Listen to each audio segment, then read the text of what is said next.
श्री स्वामी समर्थ. आज आहे गुरुपौर्णिमा.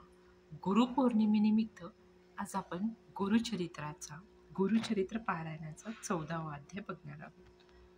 श्री स्वामी समर्थ. श्री गुरुदेव दत्तात्रेय नमस्तु. श्री गुरुचरित्र अध्याय 14वा. श्री गणेशाय नमः. श्री सरस्वते नमः. श्री कुलदैवताभ्यं नमः. श्री गुरोभ्यं नमः. शिष्य नामधारक सिद्धमुनींना अगत्यपूर्वक प्रश्न विचारता झाला. त्यास एकाग्र चित्ताने श्रवण करावे. हे योगीश्वरा, हे सिद्धमूर्ती, ज्ञानसागरा, आपला विजय असो. आपण पुढील कथाभाग सांगावा आणि त्या योगे आम्हाला ज्ञान प्रदान करावे. पोटशूळाने त्रस्त झालेल्या ब्राह्मणावर श्री गुरूंनी कृपा केली. त्यानंतर काय घडले ते सविस्तर सांगावे. शिष्याचे हे बोलणे ऐकून सिद्धमुनींना समाधान वाटले.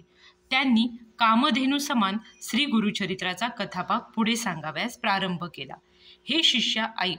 श्री गुरूंनी ज्याच्या घरी भिक्षा स्वीकारली त्याच्यावर ते प्रसन्न झाले. त्या ब्राह्मणास गुरुभक्तीची रीत चांगलीच अवगत असल्याने त्यास गुरुपूजन केल्यावर आनंद झाला. तेव्हा त्या सायमदेव ब्राह्मणाला श्री गुरु समाधानपूर्वक म्हणाले, मला तुझ्याविषयी अपार लोभ आहे. तुझ्या वंशात हे भक्तिप्रेम अखंड नांदेल. श्री गुरूंचे हे कृपावचन ऐकून आनंदित झालेल्या सायनदेवाने वारंवार श्री गुरु चरणास वंदन केले आणि तो म्हणाला, हे जगद्गुरु, त्रयमूर्तीच्या अवतारा, तुझा विजय असो. केवळ अज्ञानामुळे तू मनुष्य रूपात दिसत असलास तरी तुझा महिमा वेदांनाही उमगलेला नाही. तू अवघे विश्व व्यापून राहिलेला आहेस. तूच ब्रह्मा, विष्णू आणि शिवशंकर आहेस. भक्तांच्या उद्धारासाठी तू मानवदेह धारण करून अवतरला आहेस. तुझा महिमा वर्णन करण्याचे सामर्थ्य माझ्याकडे नाही. तेव्हा हे कृपासागरा, तुझ्यापाशी मी एक मागणे मागतो, ते तू पूर्ण कर. माझ्या वंशात पुढे सातत्याने तुझीच भक्ती राहावी. पुत्रपौत्रांना इहलौकी सौख्य प्राप्त व्हावे आणि त्या सद्गती लाभावी, अशी विनंती करून त्याने पुन्हा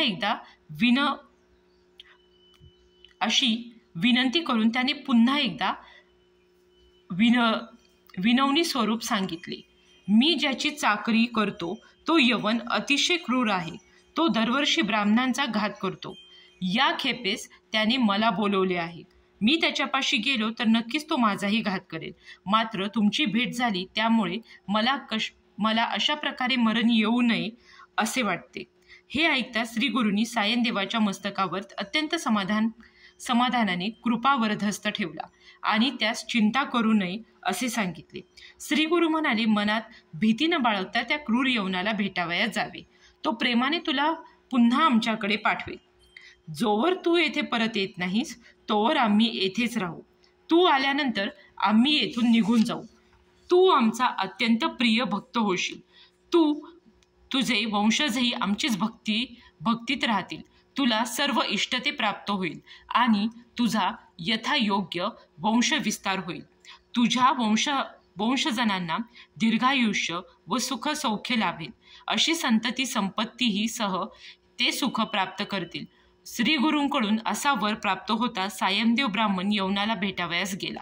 यमासारखा भयंकर दिसणारा तो यवन सायनदेवाला पाहताच रागाने अग्निज्वालेप्रमाणे लालेलाल झाला. सायनदेवाकडे पाहून संतप्त झालेला यवन तोंड फिरून घरात निघून गेला.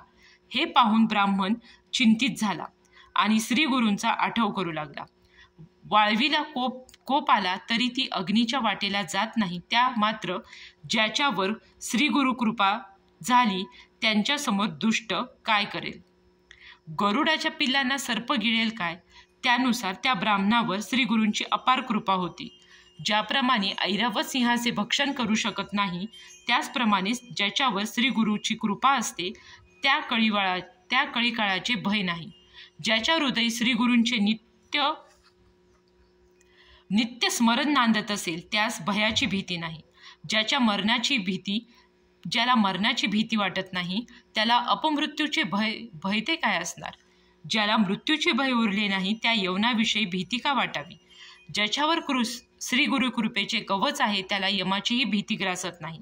याप्रमाणे जेव्हा तो यमन घरी गेला तेव्हा एकाएकी त्याला झोप येती झाली. त्याचे देहभान हरपले. एकाएकी त्याच्या हृदयाला आग जळू लागल्याचे त्यास जाणवू लागले. तो जागा झाला आणि प्राणांतिक वेदनांनी असहाय्यपणे तळमळू लागला. त्यास विस्मृती होऊ लागले. कोणी एक ब्राह्मण त्याच्या हातातील शस्त्र आपल्या अवयवांवर चालवित आहे असा भास त्या यवनाला होऊ लागला आणि एकाएकी तो सावध झाला आणि घाई गडबडीने धावत तो सायमदेवा ब्राह्मणापाशी आला आणि त्याच्या चरणांवर पडून तूच माझा स्वामी आहेस अशी विनंती करू लागला. तुला येथे कोणी बोलवले, तू येथून निघून जावे असे म्हणून यवनाने त्या ब्राह्मणाला वस्त्रे आभूषणे देऊन त्यास निरोपही दिला. आनंदित झालेला सायमदेव तातडीने आपल्या गावी गेला आणि श्रीगुरूंचे दर्शन घेण्याकरता गंगा किनारी पोहोचला. श्रीगुरूंना पाहून त्याने आनंदाने नमस्कार केला आणि घडलेली सर्व वृत्तांत त्यांना सांगता झाला. श्रीगुरूंना परमानंद झाला व ते म्हणाले, ठीक आहे, आता आम्ही दक्षिण दिशेकडील तीर्थ पाहावयास जाणार आहे. श्रीगुरूंचे हे वचन ऐकून सायमदेव हात जोडून विनंतीपूर्वक त्यास सांगता झाला, आता आपले चरण सोडून जाणे अन्यत्र कोठेही जाणार नाही. मला आपणासोबत यायचे आहे. आपल्या चरणापासून दूर राहणे मला शक्य नाही. हे कृपा सिंधू, तूच मला या संसार सागरातून पार करू शकतोस. सगर पुत्रांच्या उद्धारासाठी भगीरथाने गंगेला पृथ्वीवर आणले, त्याचप्रमाणे आमच्यासारख्यांचा उद्धार व्हावा यासाठी आम्हाला आपले दर्शन घडले आहे. तुझी भक्त वत्सल अशी ख्याती आणि तुझे हे ब्रीदवाक्यही आहे. आम्हाला टाकून जाणे आपणास योग्य वाटते का? मी तुमच्या सोबत येणार आहे असे म्हणून सायमदेव श्री गुरुचरणी वंदन करता झाला. त्या ब्राह्मणाची ही विनंती ऐकून प्रसन्न झालेले श्री गुरु त्यावेळी म्हणाले, आम्हाला काही कारणामुळे दक्षिणेस जाणे आवश्यक आहे. या कारणाने मी तुला 15 वर्षांनी पुन्हा दर्शन देईल. मी तुमच्या गावानजीकच वास्तव्य करेल. तेव्हा तुझ्या पत्नी व मुलांसमवेत तू माझी भेट घे. चिंता करू नको, सुखाने राहा. तुझी सर्व दुःखे संकट मी दूर केली आहे असे समज. असे म्हणून श्रीगुरूंनी सायमदेवाच्या मस्तकावर हात ठेवून त्याला वचन दिले. त्यानंतर सायमदेवाचा निरोप घेऊन श्रीगुरू निघाले आणि वैजनाथ क्षेत्री पोहोचले. समस्त शिष्यांसह तीर्थाटन करीत श्रीगुरू वैजनाथ येथे पोहोचले आणि तेथेच गुप्त रूपाने राहिले. नामधारक सिद्धमुनीस विनंतीपूर्वक म्हणाला, श्रीगुरूंनी गुप्त रूपाने राहण्याचे का ठरवले आणि त्यावेळी त्यांनी अन्य समस्त शिष्यगणास कोठे ठेवले? गंगाधर पुत्र त्या गुरुचरित्राचे वर्णन करीत आहे, जे सिद्धमुनी नामधारक विस्तारपूर्वक सांगत आहे. पुढील कथाभाग विस्तारपूर्वक सांगितला जाईल, तेव्हा श्रोत्यांनी एकाग्र चित्तेने त्याचे श्रवण करावे. सरस्वतीच्या तीरावर सायमदेव ब्राह्मणाला श्रीगुरूंनी वस्त्र आभूषणे प्रदान केली. अमृतरूपी श्रीगुरूंचे चरित्राचे हे यवनापासून रक्षण केलेल्या भाग्यशाली सायमदेव ब्राह्मणाविषयीची आख्यान आहे. अशा रीतीने श्री गुरुचरित्र सारामृत ग्रंथातील परमकल्पतरू कथांमधील नृसिंह सरस्वती उपाख्यानाच्या अनुषंगाने सिद्ध व नामधारक संवादामधून घडणारा दुष्ट यवना शासन करणारा हा 14वा अध्याय पूर्ण झाला. हा अध्याय श्री गुरु दत्तात्रयाचरणी अर्पण करत आहे. श्री गुरुदेव दत्त. अवधूत चिंतन श्री गुरुदेव दत्त. श्री स्वामी समर्थ. श्री स्वामी समर्थ.